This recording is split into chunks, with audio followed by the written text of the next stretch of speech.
New Detroit's important in this current state of racial tension that we find ourselves in as a nation, to have an organization that's not afraid to talk about it, not afraid to have the discussion. It is an organization that ultimately is focused on equal opportunity and making sure that they advocate for and protect every individual's right to control their own destiny without the interference of discriminatory practices and other unjust impediments. New Detroit was originally formed in 1967 after the Detroit civil disturbance. It was created by Governor Romney, Jerome Kavanaugh, who was then the mayor of the city of Detroit, and a businessman by the name of Joe Hudson.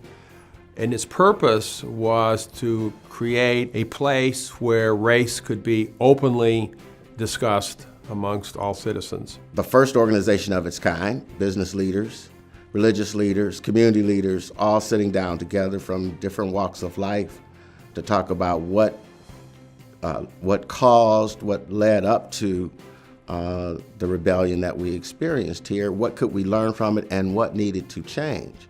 And so it's through that work that ultimately we began to look racial relations and racial equity issues straight in the eye. The work that we do is still relevant and more important than ever. Youth development, quality education, closing the income gap, improving wealth across the city has been our aim. Last year, Detroit Public Schools was failing. A coalition called the Coalition for the Future of Detroit School Children came about. There were many, many people from New Detroit who were on that coalition. We were able to craft a number of recommendations to Lansing, of which ultimately ended up in law. And today we have a reconstituted Detroit public school system. It was important for New Detroit to participate in the public education turnaround because, quite frankly, education is the key to prosperity in this country.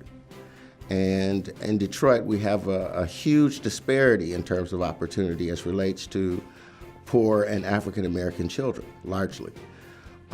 These children aren't afforded the same quality of education, the same preparation that's required to be successful and to prosper in our society. And so in the absence of that opportunity, it's important for, and was important for New Detroit and organizations committed to similar objectives to participate in this effort.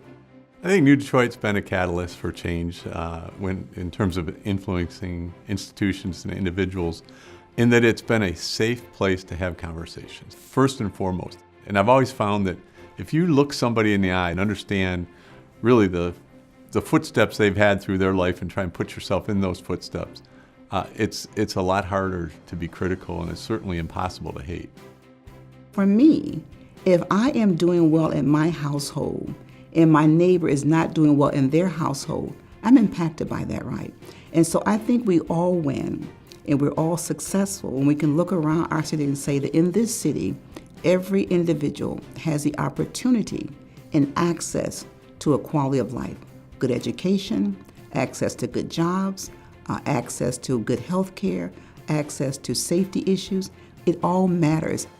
When we have New Detroit at the table, they are always focused on making sure that there's a fair and level playing ground for everyone, and that everyone benefits from the positive changes that are taking place in our community and in our economy. When you have an organization like New Detroit focused on those things, it is through those types of efforts that ultimately lead to a fully inclusive society.